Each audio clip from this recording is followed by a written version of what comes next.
Hello everyone, Archana is here. Welcome to the fifth session of presentation ICSE Class 9 Paper 2 Literature in English. In today's session, let us deal with the prose A Horse and Two Goats written by R.K. Narayan.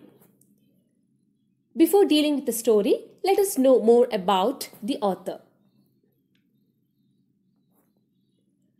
The complete name of R.K. Narayan is Rasipuram Krishnaswamy Iyer Narayana Swamy.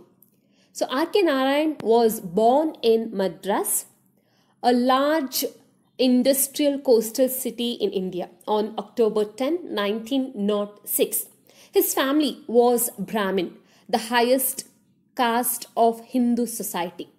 When he was still young, the rest of his family moved to Mysore, a smaller city in the heart of the country.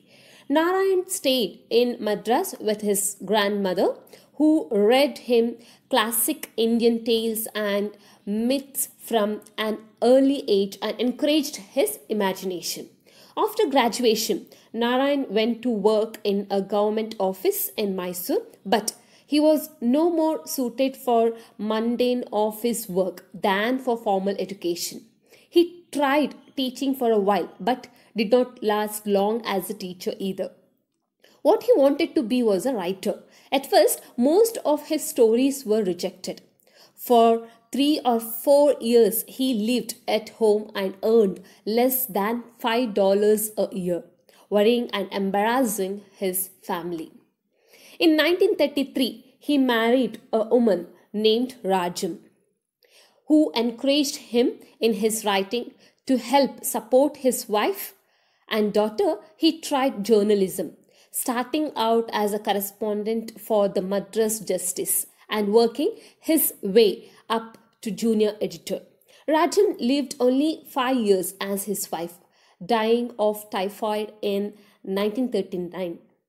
By that time, Narayan had published 3 novels and had begun under the shortened name R.K. Narayan to attract international attention. Finally, he was able to quit his newspaper job and become a full-time fiction writer.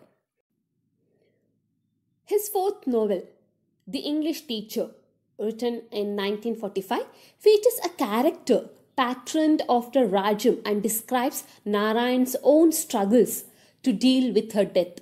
All of his fiction, most of which takes place in the fictional town of Malgudi, and all of which is in English, gives a realistic portrayal of middle-class life in India, with its caste system and long-standing traditions, and many of his stories are based on real events. Narayan is one of the most widely read of the Indian authors writing in English. He has published more than 30 novels and collections of short stories and essays, and was still producing new work well into his 80s. He has been honored for his work in India, in Great Britain, and in the United States, where he has been made an honorary member of the American Academy and Institute of Arts and Letters. His own humble views of his life and success are presented in his memoir, that is My Days, in 1984.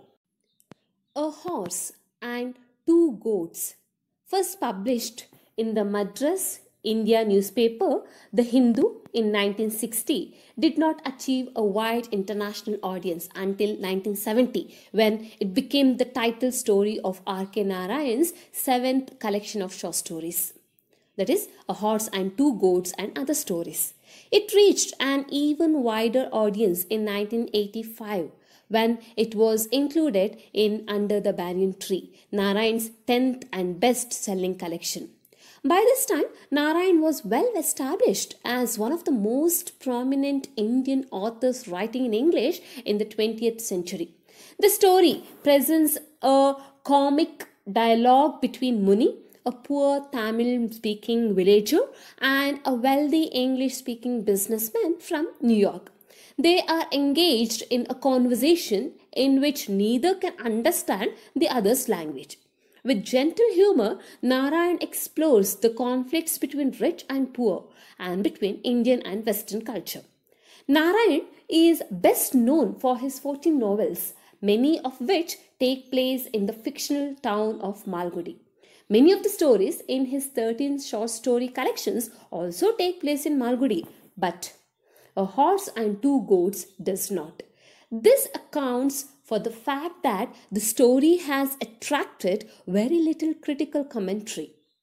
However, all of the attention it has drawn has been positive.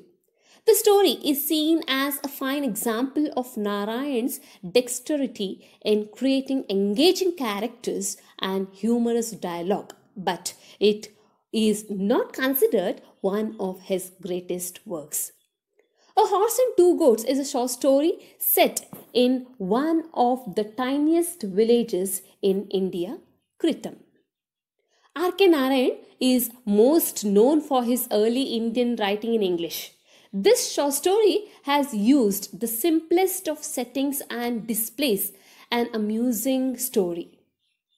Narayan has used the language barrier to craft situational comedy. It is a fun story with a lot of humor, yet conveying a social message with aspects to the difference in the life of a villager and a foreigner. Muni is the protagonist of the short story. Of this particular story, he used to be an affluent cattle grazer. He owned 40 sheep and goats. He took them grazing every day a couple of miles from his house and brought them back at sunset. His fortunes declined, and presently he is left with two goats. These goats are too skinny to either sell or eat. Muni's wife gave him breakfast and lunch in the past, but that is history now. He has no children. The only source of income for him and his wife was the occasional jobs that his wife got at the big house. The big house was the only house in the village built with bricks and cement. Muni's wife would either sweep or scrub or grind corn in the big house and earn some money. One day, Muni managed to get 6 drumsticks. Happily, he carried it to his wife, hoping to eat it with sauce. His wife could not fulfill his desire, as they did not have the necessary food items to prepare the sauce. Muni went to the local shop to get the food items on credit. He placed a request to the shopkeeper for the food items, but the shopkeeper paid no attention to him. On the contrary, Muni was humiliated by the shopkeeper and was not given any item after being reminded of the previous unpaid credit. Muni was dismal and returned. His wife asked him to fast till evening as she could not fetch him anything to eat. The nostalgia of Muni's past days hit him, and he remembers the time when the famous butcher from the town used to come.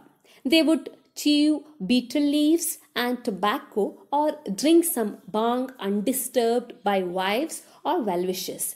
As he reached the outskirts, he left his goats to graze and sat at the pedestal of the statue of a horse for the rest of the day.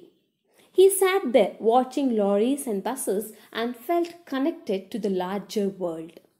The statue of the horse was nearly life-sized, molded out of clay, baked, burnt, and brightly colored, and reared its head proudly, prancing its forelegs in the air and flourishing its tail in a loop. Beside the horse stood a warrior with scythe, like mustachious, bulging eyes, and aquiline nose. It was white and had on its back a cover of pure brocade of red and black lace matching the multicolored sash around the waist of the warrior. The splendor was unnoticed by the villagers. The pedestal of the statue was broad enough for him to move accordingly for shade. So students, let us stop here for today's session. Rest, that is remaining story, will be continued in the next session. Come, let's conclude today's session. The short story A Horse and Two Goats by R.K. Narayan is set in a fictional small Tamil village named Kritam, where the protagonist of the story, Muni, lives. The village consists of less than 30 houses, mostly made of bamboo thatch, straw and mud. Only one house, called the Big House, the house of the village chief, is made of brick and cement.